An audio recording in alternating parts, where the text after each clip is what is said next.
Hi smart people, I'm Allie from Allie Knows Crafts. And do you know what these are? I sure hope so, because if you look at the top of the video here, you'll see that I'm going to teach you how to knit. To start with, we have this, our yarn, and this is Caron Simply Soft, and this is soft pink. And then we have our knitting needles, and these are in size 8, and this is US 8. I'm not entirely sure what they would be metric, but I mean, they're not going to change, so if you just look up US 8 to metric, that's fine. So the first thing that you're going to want to do is cast on.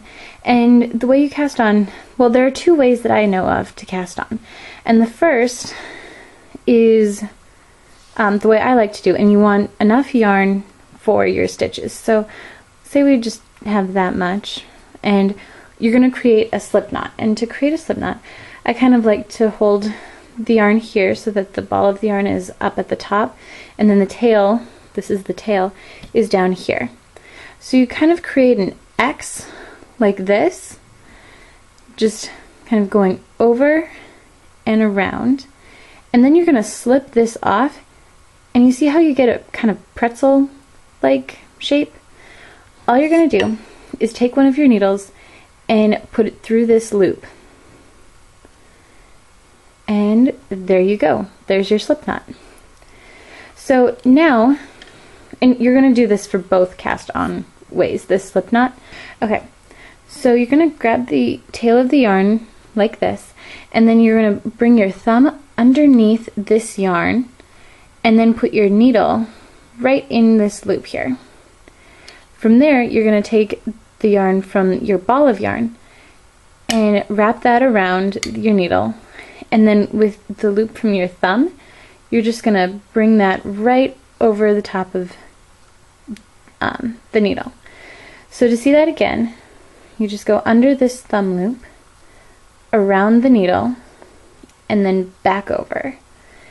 And that is one way that you can cast on. And how you determine how many stitches that you're going to be working over is simply by counting how many stitches are on your needle. So 1, 2, 3, 4, 5, 6, 7. So I have 7 stitches right there. Okay, so that's one way of casting on. Another way is one where you don't really have to have much of a tail. So we're just going to create that slip knot again, making an X and going around just like that. And now what we're going to do is we're actually going to grab the yarn from our ball of yarn, and grabbing it here again, we're going to go around with the thumb and then just slip it on, just like that. And that's just another way of casting on. And this is much faster, but what I find is that it's really not as secure as the other. It just keeps this really, really loose. And I don't really like that, but it's a complete preference thing, and it does save a lot on this tail, and there's not really any guesswork as to how much of a tail you need when you're casting on. Okay, so here you can see that I've cast on 10 stitches, and I'm going to now show you how to do a basic knit stitch. And to do that, it's really pretty simple. Oh, I want the tail in the back here. To do that is pretty simple. All you're going to do is take your right hand needle. Now you're going to have the cast on stitches in your left, and then grab the tail of yarn from the ball of yarn. And we're going to take our right hand needle and bring it right in here from front to back of this loop. Then we're going to take this yarn and wrap it around the right hand needle, and then very carefully we're going to go right back through the needle and take it off, and there's your first knit stitch. So if we do that again, just go right from front to back, around, and back through. So I'm just going to finish this row.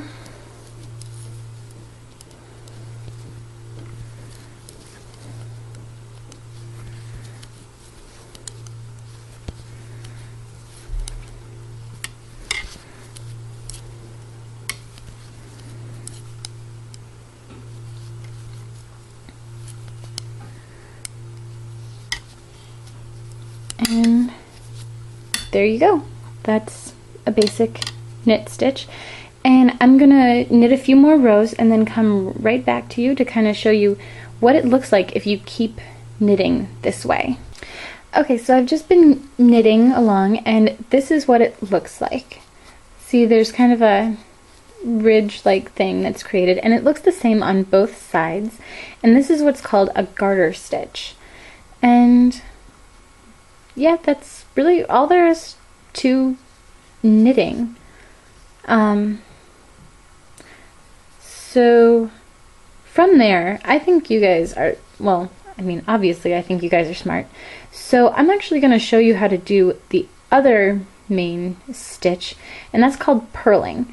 So we're going to turn our work around, and okay, the way you do this is you want the yarn at the front, whereas like for knitting you just kind of naturally have it in the back. I'm not sure why. Well, actually I do know why. It's because you start in the front and go to the back, and yeah.